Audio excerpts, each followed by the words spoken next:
Kedapatan bersama istri orang dalam kamar kosnya, seorang pemuda di Bangkalan, Jawa Timur dibunuh suami dari wanita yang menemaninya. Pelaku mengaku terbakar cemburu dan menuduh korban adalah selingkuhan istri sirinya.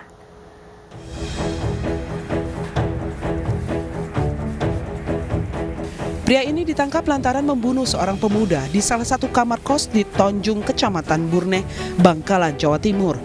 Pelaku berusia 23 tahun ini sebelumnya mendapati istrinya berada dalam kamar kos korban.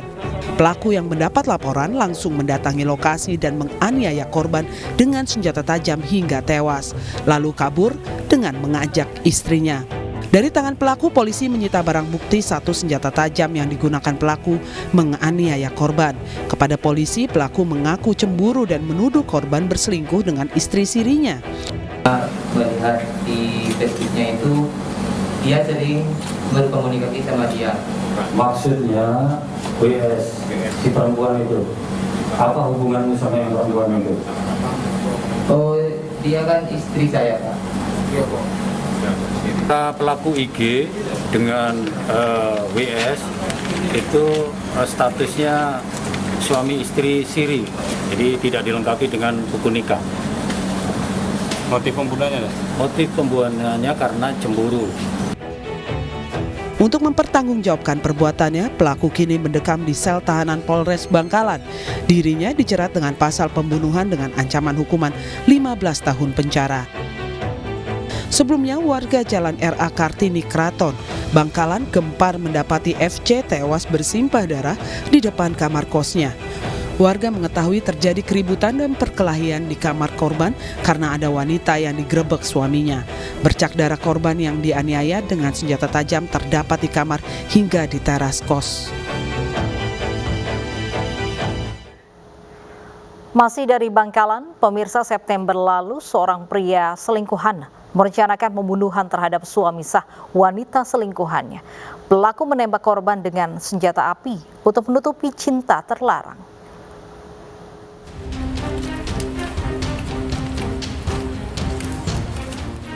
S bersama dua rekannya D dan F hanya bisa pasrah saat digelandang petugas ke halaman Mapolres Bangkalan, Jawa Timur. Ketiganya terlibat upaya pembunuhan berencana terhadap ES, warga Duku Pakis, Surabaya menggunakan senjata api. Diketahui korban maupun para pelaku merupakan teknisi jaringan internet di wilayah Bangkalan Selatan. Pelaku S nekat merencanakan pembunuhan pada korban ES lantaran mengaku pernah diancam oleh korban. Setelah hubungan asmara pelaku dengan istri korban diketahui,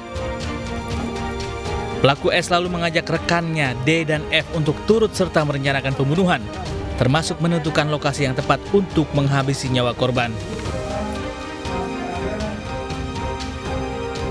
Saat peristiwa terjadi, korban yang tengah sibuk memperbaiki kerusakan jaringan internet seorang pelanggan dibuntuti oleh para pelaku.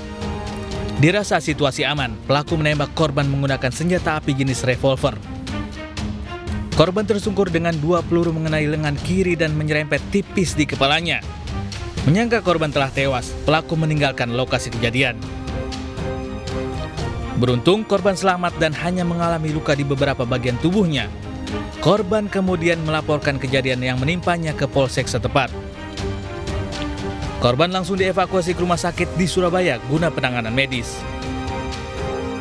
Motif sementara yaitu karena tersangka sakit hati atau diketahui telah berhubungan dengan istri dari korban.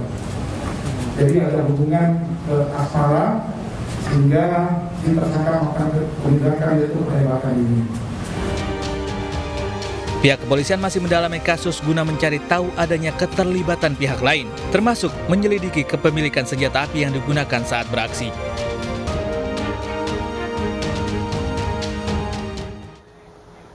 Sementara itu, seorang suami di Kuburaya, Kalimantan Barat menyewa pembunuh bayaran untuk menghabisi selingkuhan istrinya Agustus lalu. Sang eksekutor dibayar 30 juta rupiah guna memuluskan aksinya untuk mengelabui kematian korban di rekayasa seperti kecelakaan lalu lintas.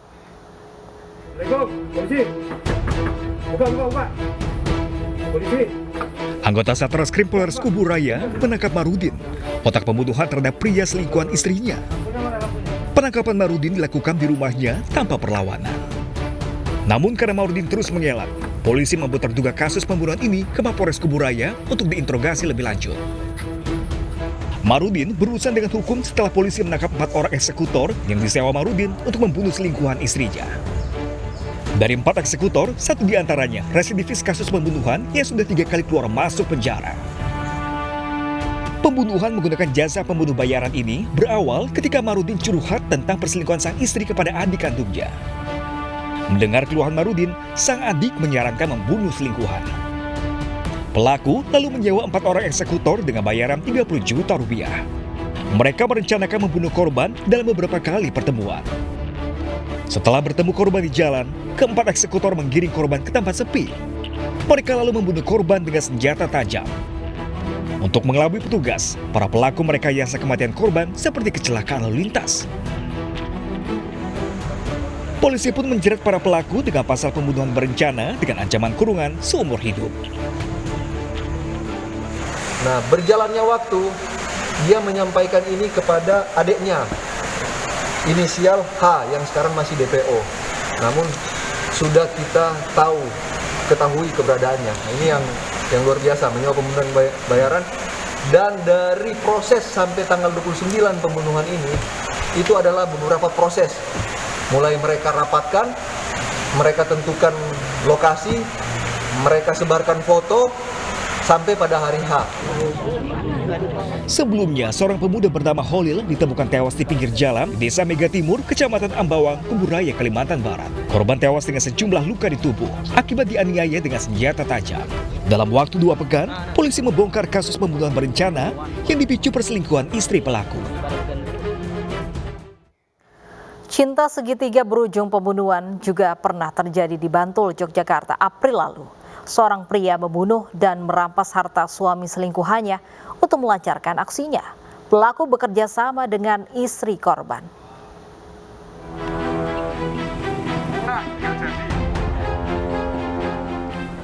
Polres Bantul mengungkap fakta adanya motif cinta segitiga pada kasus pembunuhan pengusaha wajan Budiantoro yang dibunuh mantan karyawannya sendiri, Nurholis.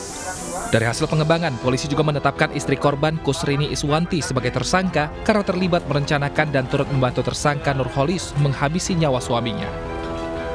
Dalam rekonstruksi terungkap jika kedua tersangka menjalin hubungan terlarang dan berencana membunuh korban yang dianggap menghalangi hubungan mereka.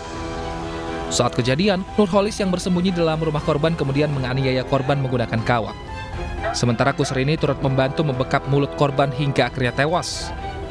Keduanya kemudian memindahkan jasad ke mobil hingga akhirnya dibuang di saluran air di kawasan Sedayu, Bantul. Sebelumnya dalam komunikasi lewat HP, mereka sudah ada persiapan untuk melakukan eksekusi dengan menyiapkan beberapa konstruksi. Jadi pembunuhan bukan dalam mobil tapi di tempat tidur sewaktu sedang pembunuhan dilakukan di rumah korban. Ketika sedang berhubungan badan berarti ya? Ketika sedang berhubungan badan, yang ketika itu sebelumnya katanya tersangka yang satu sebelumnya itu dibunuh di dalam mobil, ternyata faktanya berbeda. Sekarang dibunuh di depan TV di ruang tamu. Dan itu sudah direncanakan memang. Motifnya apa kemudian? Sementara yang dapat kami tarik kesimpulan adalah cinta segitiga. Cinta segitiga ya. Atas perbuatan sadisnya, kedua tersangka dijerat pasal pembunuhan berencana dengan ancaman maksimal hukuman mati. Sebelumnya, jasad pria yang diketahui bernama Budi Haryanto ditemukan dengan kondisi leher terjerat di dalam saluran air di sekitar Jembatan Selo, Desa Argodadi, Sedayu, Bantul. Selain bekas luka di leher, juga terdapat sejumlah luka gores di kepala, pelipis, dan memar di bagian dada korban.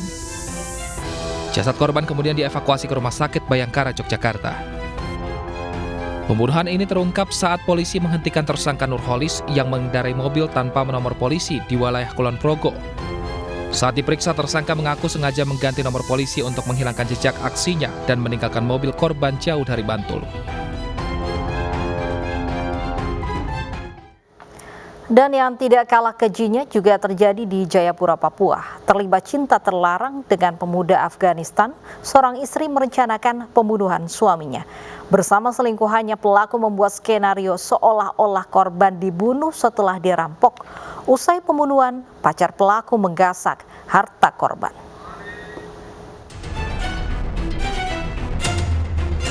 Polresta Jayapura, Papua sudah menetapkan Virgita Legina Helu sebagai tersangka pembunuhan suaminya sendiri, Nasruddin alias Acik. Wanita 25 tahun ini merancang skenario seolah-olah suaminya dirampok lalu dibunuh saat mengemudi mobil di Jalan Hanurata Holtekam, Distrik Muara Tami, Kota Jayapura. Sang eksekutor adalah Mahdi Meherban, seorang pemuda asal Afghanistan yang juga selingkuhan Virgita. Kedua tersangka ini menjalin hubungan terlarang sejak awal 2021 dan merencanakan pembunuhan sejak Februari lalu. Mahdi yang pengangguran memanfaatkan hubungannya dengan Virgita untuk mendapatkan pundi-pundi uang. Dan ya benar bahwa ini terencana dengan istri korban. Jadi setelah ini dia akan menjalani pemeriksaan intensif. Dan setelah itu hari ini juga kita akan tetapkan tersangka. Sebelumnya polisi menangkap Virgita di kampung halamannya di Enrekang, Sulawesi Selatan. Ibu muda ini digelandang di rumah keluarga suaminya hingga disoraki warga sekitar yang geram dengan perbuatan kejinya. Sementara Mahdi Meherban ditangkap di Bandara Sentani, Jayapura saat akan kabur ke Kota Makassar. Tolong dia dulu! Pembunuhan pengusaha emas Jayapura ini menjadi perhatian publik setelah videonya viral di media sosial. Dalam video, tersangka Virgita menangis dan ketakutan karena suaminya tewas bersimbah darah dalam mobil. Dirinya mengaku dirampok dan juga sempat dilukai. Namun polisi yang menyelidiki menemukan kejanggalan dan bukti kuat yang mengarah ke Virgita dan Mahdi selingkuhannya. Sabarnya polisi kesini ya. Seorang pria Parubaya yang mengaku bisa menggandakan uang ditangkap polisi. Realitas segera kembali dengan informasi selengkapnya.